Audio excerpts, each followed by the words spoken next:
Welcome back to Les Schwab Tire Center's Outdoor GPS, presented by Fisherman's Marine and Outdoor.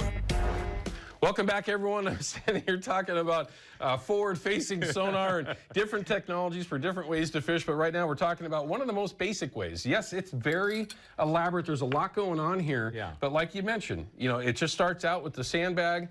You got a 10-foot gap, or excuse me, you got your first rig, your first wobbler, your first leader. 10 feet up from that, you got your next one. 10 feet up from that, you got your third one, right? Correct. And now let's talk about some of the wobblers that you like to fish with. Oh, I mean, there's so many. Owen, every wobbler on this has been effective throughout the years. Even putting tape on it, and look at this one here. This one has been chewed up so much, but it still works because it's just like a plug. Yeah. Some plugs work, and it deserves to be fish, and some deserve a hammer. Right. So this one basically is a chomper. So these are their favorite chew toys right here. So if you look at the color schemes throughout the fall, from chartreuse to gold, any of these coppers work well.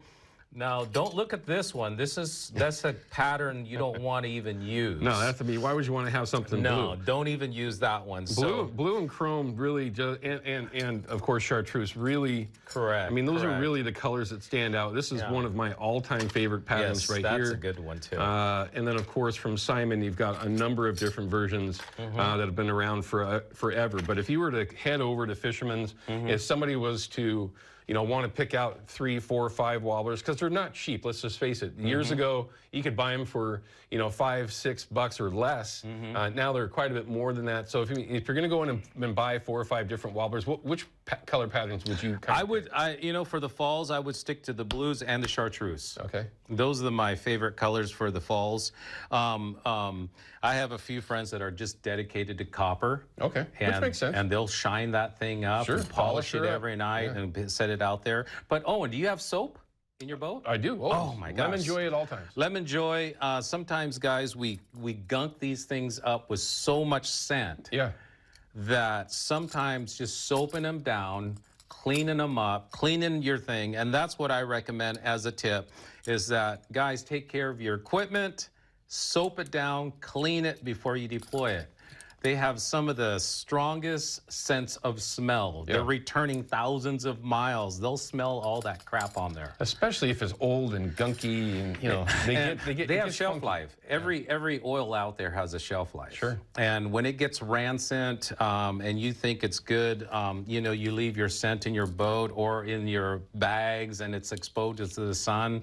Change them out. Go buy some new scent. Yeah, that's why scent's relatively inexpensive. Yes. Let's talk about hooks, though, because you've got a bunch of different versions here. You got treble hooks from factory, which are fine. I mean, the factory hooks from any of the manufacturers are generally good, but you also have a lot of sidewash. What's your take on that? Exactly. And we talked about this earlier, and it's sometimes this hookup ratio seems to be better in some days, and then sometimes on this. But I really like using the sidewash hooks. I really do, because it always seems like when you're pulling that up, it's on the maxillary, right where it counts. Right where it counts. And the other thing too is I like using this because when you look at the weight difference, I want this to dance. And I've seen guys out there put monstrous treble hooks on there, and what they're doing, just like a flasher, you kill it. Right. You kill it. So don't overweigh things. If you want to put a swivel on there, that's great, but the thing about it is with a split ring, don't overweigh these things. They're designed to dance. They're not designed to flutter down. Right. Good point. There are some advantages, though. Yes.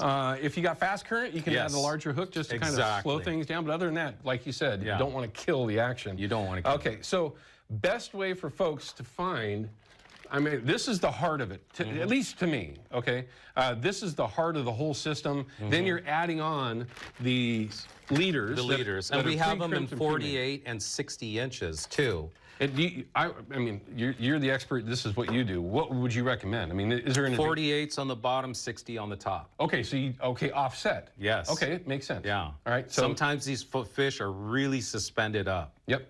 Yeah, it just depends where they're at on the water column. We're trolling suspended. Yeah, completely. Interesting. Yeah, no, I agree with you thoroughly. So you get the what do you call this? A spool? It's a spool. It's a hand spool, so you can store everything on there just like this.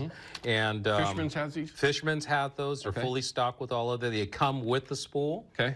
They don't come individually just with the line. So with that, we thought about people storing it. Okay. I think it's super nice. It makes it so easy. I watched guys back when this kind of really got popular, and they were just putting it on like cardboard. And, and it was just a total nightmare. And whenever they took it out, you know, to go out and actually fish, they ended up having to retie because it was a disaster. I had a piece of 2x4 and I cut out a V-notch and I used to wrap it around. Yeah. Okay, I get it. But yeah, I mean, if you go and you can pick up your 3 or 4 or 6 different leaders, different floats. I've only got about a minute left here.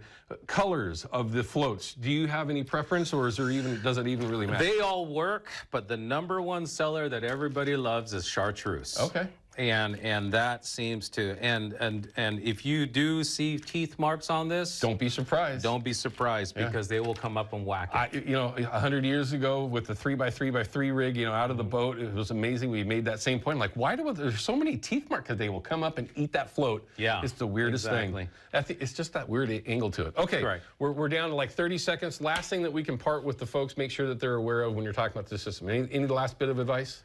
Well, go out there, be courteous, have fun, and don't make it difficult. If they have questions for you, can they get a hold of you? Give me a call. Give me a call. I'm always on the phone all day long. She says I'm gabbing with fishermen all day long. And I love giving everything I can in my knowledge to make them successful. And his knowledge helps you be successful. I can attest to that. Well, hey, man, it's great to see you again. Thanks for coming in on a Saturday in July. Thanks for coming in with him and keeping him, you know, legit here. Yeah. We're going to cut to a quick break. When we come back, we're going to wrap things up and give you an idea of what we got going on for this upcoming weekend. It's another busy one, like always, here on Outdoor GPS. We'll be right back.